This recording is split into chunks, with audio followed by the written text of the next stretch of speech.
Apex News, India Northeast.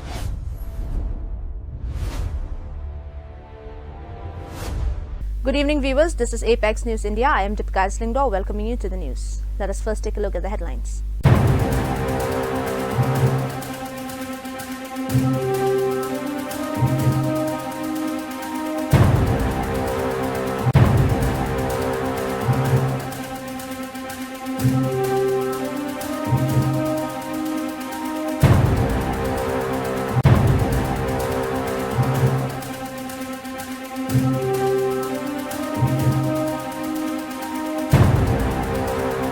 And now the news in detail. The Union government has extended the deadline for the Commission of Inquiry into the 2023 Manipur ethnic violence till May 20th, 2026. The three-member panel headed by former Guwahati High Court Chief Justice Ajay Lamba is probing the violence that claimed over 260 lives and displaced thousands. The Meghalaya High Court has directed the Shillong Municipal Board to complete the relocation of street vendors in Latmkra by the first week of January 2026. The court noted satisfactory progress in identifying vending zones. The central government has launched a new senior citizen card from December 2025, aimed at providing multiple facilities on a single platform to ease access to government benefits for elderly citizens. Assam Chief Minister Himanta Biswa Sarma criticized repeated discussions in Bangladesh about the Northeast and warned against anti-India sentiments. He also condemned slogans against Prime Minister Modi at a Congress rally, calling them indecent and seeking an apology. ऐसा बार-बार हो रहा है कि north east को भारत से अलग करके बांग्लादेश का साथ शामिल करने का बात बार-बार आ रहा है। लेकिन भारत आप जानते हैं, भारत एक बहुत बड़ा देश है, न्यूक्लियर नेशन है, fourth largest economy in the world. So Bharat को बांग्लादेश कैसे ये कर पाएगा, ये तो सोचना भी गलत है। लेकिन बांग्लादेश का लोगों का सोच खराब है, हम लोग उनको बहुत ज्यादा मदद करना नहीं चाहिए और ये लोगों को भी ये सिखा देना चाहिए कि भारत का ऊपर ऐसा सब व्यवहार करने से हम लोग चुप नहीं रहेंगे। सर, देखा गया है कि दिल्ली रामलीला मैदान में एक बीजेपी कांग्रेस का नेत्री ने बोला है कि मोदी तेरी कब्र खोदेंगे। इसको लेके सर देखिए, ये अभद्र व्यवहार है। कांग्रेस का लोग अपने उनका नेता और उनका जो सिपाही है, ये लोग गरिमा का बाहर जाके बात करते हैं। बीजेपी गरिमा से बाहर नहीं जाते हैं, लेकिन ये लोग बार बार गरिमा से बाहर जाते हैं। मेरा लगता है कि राहुल गांधी, प्रियंका गांधी देश का सामने माफी मांगना चाहिए। इसलिए किसी का कोई ये कबर खानेगे ऐसा सब का व्यवहार भारत का राजनीति में आगे कभी नहीं होते थे। Massive protests erupted in Rawalakot POK against power cuts, poor internet services and demanding the release of journalist Saurav Barkat. Protesters warned of intensified agitation if demands are not met. पड़ेगा कि तुम्हारे नेशनल ग्रिड स्टेशन का क्या हुआ? आप सारे इस मामले की तारीफ करते हैं, सारे तारीफ करते हैं। हम ये समझते हैं कि हमारी बिजली 4000 मेगावाट पैदा होने वाली बिजली और हमारी जरूरत सिर्फ 10% है, 400 मेगावाट बिजली की कीमत। हमारी ये लोड शेडिंग, हमारे ग्रिड स्टेशन, हमारे हाइड्रो प्रोजेक्ट, इन सारे मसलों का मुस्तकिल हल उसी सूरत में हो सकता है कि जब हमारा रियासत का एक खुद मुख्तार आजाद हुकूमत के ज़ेरे कब्जा ग्रिड स्टेशन कायम होगा। आज चूंकि हमारा एहतजाज स्पेशली बिजली के हवाले से है, तो अब हमारे मुतालबात में ये शामिल है। आपको वाज़ेह करना पड़ेगा कि हमारे ग्रिड स्टेशन के हवाले से क्या इक़दाम किए गए और क्या इक़दाम किए जाएंगे। मैं ज़बानी यकीन दानी की बुनियाद पे हम वापस नहीं जाएंगे। दूसरी अहम बात जो शायद हुकूमती आजाद कश्मीर के उसके अख्तियार में नहीं, लेकिन बहुत सारी चीजें इस रियासत के अंदर ऐसी हुई है जो आपके अख्तियार में नहीं थी, आपको करनी पड़ी, अवामी दबाव में करनी पड़ी। सोराब बरकत हमारा रियासत का रहने वाला एक डंडर बाजुर्रत मजलूमों की आवाज बनने वाला कश्मीरी साफी है। पिछले एक माह से पाकिस्तान के दाए FIA मुख्तलिफ थानों के अंदर उसमें बोगस FIR के जरिए उसे हरासा किया जा रहा है। आज आपको हुकूमत A Pakistani asylum seeker in Birmingham was arrested after 72 gun components were recovered from his car, raising serious security concerns. Stand still! Don't move! Oh, please! Don't move! Get your hand up! Open the door! Open the door! Get out! Get down! Get down! Get down! Get down! Yep. 360 guns. Kick. Hands in the small of your back. Hands in the small of your back. Right, no sudden moves. You've got tasers and guns pointed at you. Do you understand?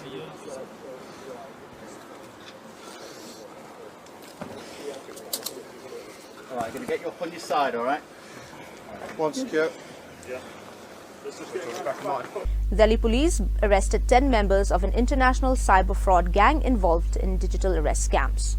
Over rupees 50 crore fraud across 66 cases has been uncovered, with multiple digital devices seized. Fraud का syndicate का भांडाफोड़ किया है। जो ये digital arrest है, investment fraud है, इनमें 3 module होते हैं। एक मॉड्यूल होता है जो कि अकाउंट प्रोवाइड कराता है, एक जो कि सिम प्रोवाइड कराता है, तीसरा विक्टिम से कांटेक्ट करता है।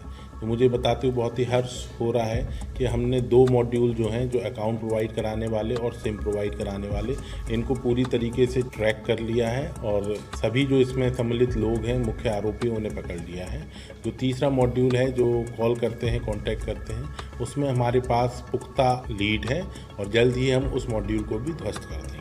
माननीय हमारे पुलिस आयुक्त श्री सतीश गोलचा सर, उनके नेतृत्व में जो Cy Hawk operation Delhi police चला रही है, उसके वर्जन 2 में हमारे शाहीन बाग थाना की पूरी टीम है। हमें ये कंप्लेंट मिली है 6/12 को, 7/12 को हमने इसमें मुकदमा दर्ज किया है और हमने इसको 13 दिसंबर तक सभी आरोपियों को पकड़ लिया था। तो इतने कम समय में इतने बड़े मॉड्यूल को ध्वस्त करना एक बहुत ही बड़ी सफलता है। इस पूरे केस के मैं आपको रूपरेखा बताता हूँ। हमें 6 दिसंबर को कंप्लेंट मिलती है मिस्टर तनवीर अहमद की कि उनके साथ एक डिजिटल अरेस्ट करके उनके 99,888 रुपये, लगभग 1 लाख रुपए के साथ उनका चीटिंग हो गई है। उन्हें एक पहले फ़ोन आया लैंडलाइन नंबर पे बात करके उनका व्हाट्सएप नंबर लिया गया, फिर कॉल आया। उसके बाद उनसे जो लोगों ने बात की वो कर्नाटका पुलिस के ऑफिशियल्स बन के बात की और बताया कि आपके आधार कार्ड से लिंक ये नंबर है। जो उनका ओरिजिनल नंबर है वो भी बताया और 2 नंबर और बताए और कहा कि ये बहुत ही क्रिमिनल एक्टिविटीज़ में इन्वॉल्व हैं, तो इसकी जांच में आपको दोषी पाया गया है। तो उसी तरह से उन्हें डिजिटल सर्विलेंस में लेके उनसे 2 ट्रांजैक्शन करवा लिए गए, 2 अलग अलग बैंकों में, यूको बैंक में एंड PNB बैंक में। तो जब भी हमारे पास आई तो इसका पूरा बैकग्राउंड वर्क किया गया। हमारे पास टोटल मिला के 3 चीज़ें थीं। 2 अकाउंट नंबर थे, एक मोबाइल नंबर जिससे व्हाट्सएप कॉल आया और एक नंबर जिससे लैंडलाइन पे कॉल आया। इन पे काम करते करते हमने जितनी भी जो हमारे पास डिजिटल सर्विलेंस की चीज़ें हैं सभी का उपयोग किया। CDR, IPDR, इसके अलावा जितने भी हमारे ये पोर्टल्स हैं जो आपको सर्विसेज प्रोवाइड करते हैं, चाहे वो फ्लिपकार्ट हो, अमेजन हो, चाहे ओयो होटल्स हो, जितने भी ऑनलाइन सर्विसेज हैं सभी को हमने रिक्वेस्ट भेजी कि क्या ये नंबर, क्या ये अकाउंट नंबर किसी तरीके से आपके यूज़ हुए हैं। जो भारत सरकार के जो नेट ग्रिड के पोर्टल हैं गांडीव और सुदर्शन, उनका भी उपयोग किया।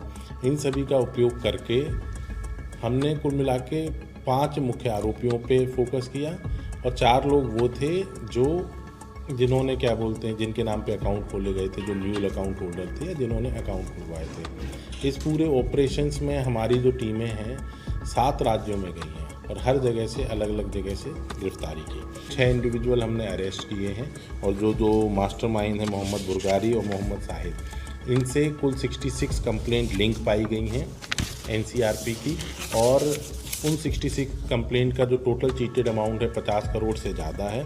उन 66 कंप्लेंट में से 8 कंप्लेंट जो हैं वो डिजिटल अरेस्ट की हैं, 43 जो कंप्लेंट हैं वो इन्वेस्टमेंट फ्रॉड की हैं, 8 कंप्लेंट्स हैं वो जॉब फ्रॉड की हैं और बाकी जो मिसलीनियस हैं वो 5 अलग हैं। तो ये सब शामिल है। Ethiopia has conferred its highest civilian award, the Great Honor Nishan of Ethiopia, on Prime Minister Narendra Modi, making him the first global leader to receive it.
The Supreme Court pulled up Tamil Nadu for opposing Navodaya schools, stressing that education is the concurrent list and rural students must not be denied opportunities. The Supreme Court has firmly questioned Tamil Nadu's resistance to setting up Navodaya Vidyalayas in every district, Hearing the state's plea, the court reminded that education falls under the concurrent list, making it a shared responsibility of both center and states. The bench observed that opposing a central education scheme was not in the spirit of federal cooperation and warned against turning the issue into a language or political matter. Emphasizing the interests of rural students, the court urged Tamil Nadu not to suppress an opportunity that could benefit thousands of children. Justice Nagaratna concluded by calling for cooperation rather than confrontation in a federal system. Union Minister Nitin Gadkari said India has become the world's third largest auto industry and will soon surpass the US and China to take the top position. मैं जब मंत्री बना तो automobile industry में हम 7वें number पर। अभी हमारे वर्ल्ड में हम जापान को पीछे डालकर 3रे नंबर पर हैं। आप देखिए ये इंडस्ट्री है जिसने 4.5 करोड़ युवाओं को जॉब दिया। ये इंडस्ट्री है जिसने जीएसटी के रूप में भारत सरकार और राज्य सरकार को सबसे ज्यादा रेवेन्यू दिया। ये इंडस्ट्री है जो सबसे ज्यादा एक्सपोर्ट करती है और अभी हम 3रे नंबर पर। हमारे इंडस्ट्री का साइज है 23 lakh crore.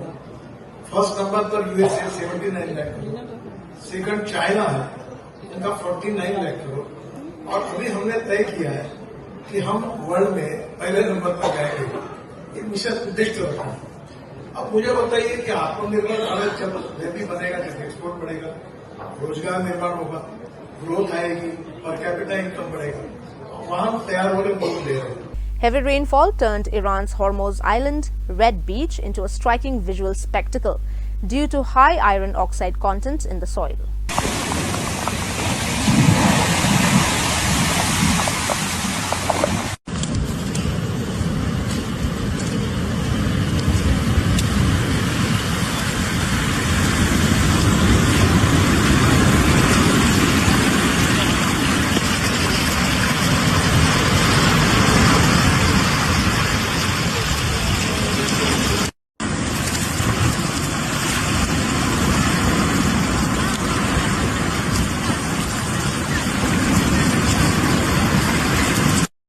The centre has increased the sports budget from rupees 864 crore to rupees 3,800 crore, showing strong intent for India's 2036 Olympics bid.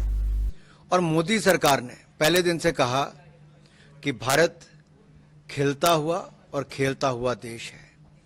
हम खिलाड़ियों के साथ हैं, खिलाड़ियों को सुविधाएं भी देंगे, अवसर भी देंगे और भारत में बड़े खेलों का आयोजन भी करेंगे। जी हां, जहां एक और 44 चेस ओलंपियाड भारत में अभी हुआ, वर्ल्ड बॉक्सिंग हुआ और बड़े बड़े आयोजन किए जा रहे हैं, वहीं पर 2030 का कॉमनवेल्थ गेम भी भारत में होगा और अब भारत ने 2036 ओलंपिक्स के लिए भी बिड करने के लिए अपनी कमर कस ली है।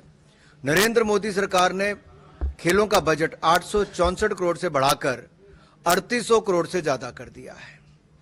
वहीं पर खेलों का इंफ्रास्ट्रक्चर बनाने के लिए 3000 करोड़ से ज्यादा मोदी सरकार खर्च कर रही है। खेलो इंडिया यूथ गेम्स, खेलो इंडिया यूनिवर्सिटी गेम्स, खेलो इंडिया विंटर गेम्स, खेलो इंडिया पैरा गेम्स जैसे आयोजन करके उभरते हुए खिलाड़ियों को अवसर दिए गए। टॉप स्कीम चला के प्ले फील्ड से पोडियम तक पहुंचाने का काम, मेडल जीतने का काम मोदी सरकार के समय हुआ। टोक्यो ओलंपिक्स में, हमारी डेफ ओलंपिक्स में 20 मेडल हमारी टीम ने जीते, 111 मेडल हमने एशियन पैरा गेम्स में जीते। इसी तरह से हम चाहते हैं कि 2047 तक भारत दुनिया के पहले 5 मेडल विजेता देशों में से हो। उसके लिए आधारभूत ढांचा भी और योजनाएं भी बनाई जा रही हैं, खेलों का बजट भी बढ़ाया जा रहा है और 2036 की ओलंपिक्स के बिड को लेकर भारत सरकार बहुत गंभीर है।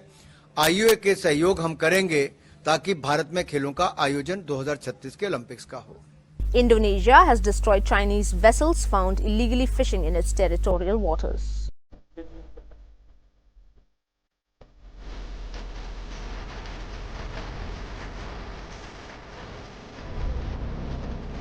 A racket producing fake Patanjali ghee has been exposed, with accused selling duplicate products and damaging the brand's reputation. ये देखिए, पतंजलि नकली घी और पतंजलि के साथ साथ अन्य 18 ब्रांडों का घी बना रहे थे। ये बहुत बड़ी फैक्ट्री यहाँ पकड़ी गई है। नकली घी जो है किस तरह से तैयार ये लोग करते हैं और बड़े बड़े ब्रांडों के नाम पर इसको मार्केट में बेचते हैं सस्ते रेटों पर मैं सभी उन लोगों को, दर्शकों को ये बताना चाहूँगा जो लोग कम दाम में घी खरीदते हैं। ये देखिए इस तरह से ये घी बनाते हैं। ये पतंजलि का बिल्कुल हूबहू ऐसे लगता है जैसे सीधा पतंजलि से ही आ रहा हो ये, लेकिन ये नकली घी की फैक्ट्री बहुत बड़ी पकड़ी गई है। अमूल का हो, प्योर का हो, ये इस तरह से आप देख सकते हैं। उधर हमारे डीसीपी साहब उधर बहुत बड़ा पैमाने पर घी पकड़ा गया है और अभी ये भी पता चला है कि करीब करीब 18 शहरों में ये लोग सप्लाई करते हैं। ये अमूल प्योर घी, ये देखिए इस तरह से। तो मैं उस जनता से भी ये बताना चाहता हूं कि आप बाजार से जो नकली घी खरीदते हैं, हमने बार बार इस बात पर जोर दिया है और परम पूज्य स्वामी जी भी इस बात पर जोर देते हैं कि आप बाजार से नकली घी न खरीदें, केवल मेगा स्टोर से ही घी खरीदें, क्योंकि वहां डायरेक्ट घी हरिद्वार से आता है। बाकी ये देखिए ये मधुष गंध नाम से काऊ घी, और ये कितना मतलब खतरनाक केमिकल से घी बनाते हैं। इनसे हमारी liver, kidney, heart attack, blockage, तमाम तरह की बीमारियां होती हैं। In Rajasthan's Bhilwara, Dr. Pankaj Chippa was caught accepting a rupees 11 lakh bribe to clear Ayushman Bharat hospital bills.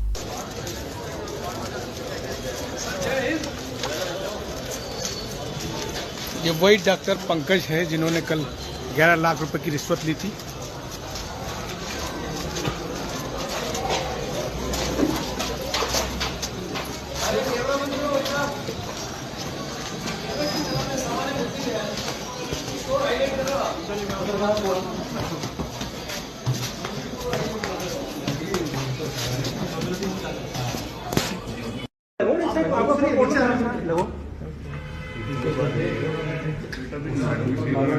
बहुत चलो, लोगों ज्यादा डबल मिल लेंगे। हाँ सर बताएं।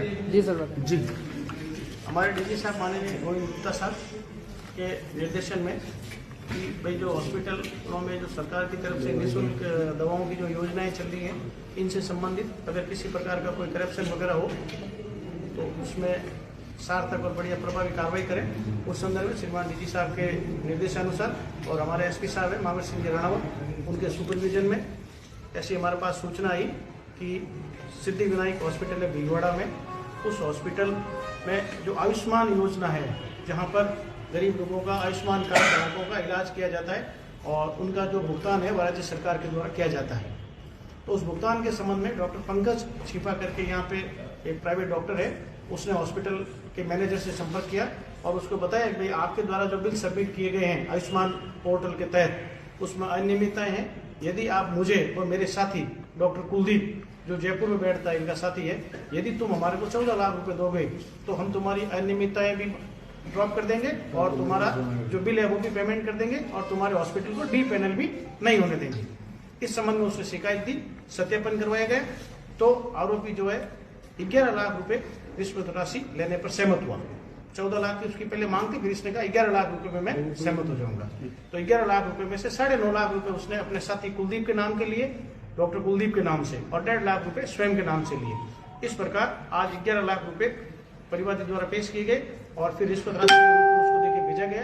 तो आरोपी डॉक्टर पंकज द्वारा 11 लाख रुपए रिश्वत राशि ग्रहण करते हुए रिश्वत राशि बरामद कर गिरफ्तार किया गया है। नहीं, डॉक्टर कुलदीप करके है, उसकी पहचान बाद इन्वेस्टिगेशन होगी, उसके मोबाइल नंबर वगैरह है और उससे इसकी वार्ता करवाई। तो वार्ता में भी उसने ये पुष्टि की है कि ठीक है आपने ले लिया, मैं बता दूंगा कि आपको 1-2 दिन में कहाँ भिजवाना है। सर ट्रैप की कार्रवाई कहाँ की गई, कितने लोग नोट डमी थे, कितने लोग नोट? उसमें जो 11 लाख रुपए की उसकी डिमांड थी, तो चूंकि परिवादी के पास 11 लाख रुपए। Jammu and Kashmir Police Constable Amjad Khan, killed in a terrorist encounter in Udhampur, was laid to rest with full state honours.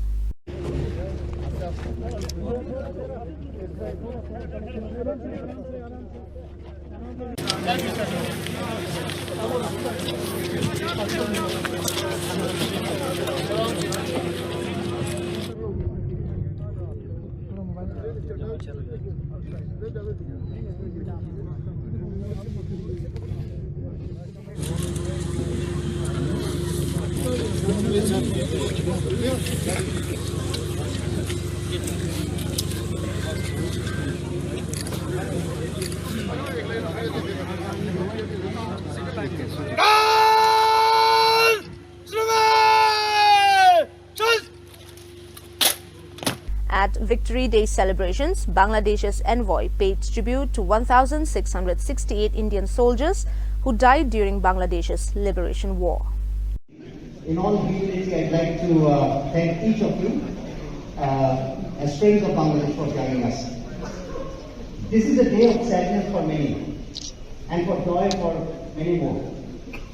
We are here to celebrate, to remember, to acknowledge and to reflect on the future. On some different occasion I say that perhaps we can and we should liberate the relationship. I look at some of you in the crowd and I think this is my answer.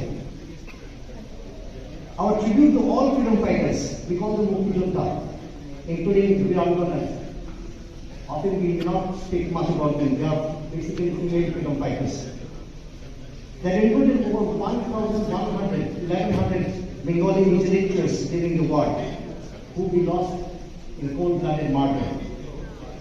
So many women were also violated during the war of liberation. And with the same breath, we do recall the 1,668 Indian soldiers who made supreme sacrifice on Bangladesh soil.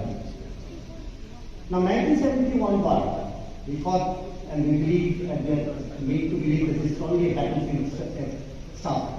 But to me, this was fought on diverse fronts. Many ordinary men and women and families in India, especially when I went out to Agartala, I was made to understand. So I'll put Tripura first and West Bengal second, nothing else. Include so much during the war. They shared millions of Bangladeshis agony. As the High Commissioner this hour, our tribute to them. As a young Indian diplomat, I looked at Mr. Manishankar Iyer. He got so passionate about the cause of Bangladesh and went beyond the call of duty. Thank you, sir. Ambassador K.R. Rajgopal, who was about to be here because of ill health, he couldn't make it. He shared. Protests erupted in Assam's Gosaingaon, demanding a separate Kamatapur state and tribal status for Koch Rangbongshi community. Heavy police deployment continues.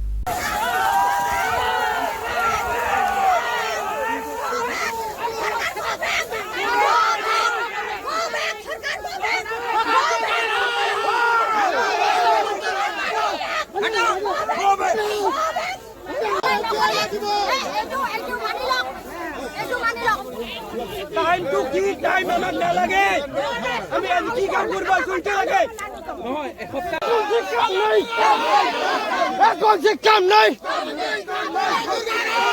হায় হায় হায় হায় জিন্দাবাদ জিন্দাবাদ জিন্দাবাদ Real কো জিন্দাবাদ জিন্দাবাদ জিন্দাবাদ জাতি বিরোধী হুঁশিয়ার হুঁশিয়ার হুঁশিয়ার জাতি বিরোধী হুঁশিয়ার হুঁশিয়ার হুঁশিয়ার জাতি বিরোধী হুঁশিয়ার হুঁশিয়ার হুঁশিয়ার কিছু নট ফর বাতিল আপনি বাতিলের কথা কইছেন না নট ফর বাতিল অনির্দিষ্টকাল এটা অনির্দিষ্টকাল মানে unlimited time to first time হচ্ছে একটু আমি যে কার্যসূচিটা আছিল কেএল পিজে কোডটা সম্পাদন হবা লাগে প্রথমে হবা লাগে পিজে কোডটা 3 বছর পরা ঝুলি আছে একটা হওয়া নাই এটার প্রধান দাবি আছিল তার পিছত এসটিকরণ তো চলি আছে আপোনালোকে জানে ভালকৈ তা এইবিলাকে ৰাজ্য আছে পৃথক কমতাপুৰ ৰাজ্য আপোনালোকৰ মিডিয়াৰ জৰিয়তে মই জনাব বিচাৰিছো যে আমি অনাদিষ্ট কালৰ কাৰণে ৰেল অৱৰোধটো আহ্বান কৰিছিলো কিন্তু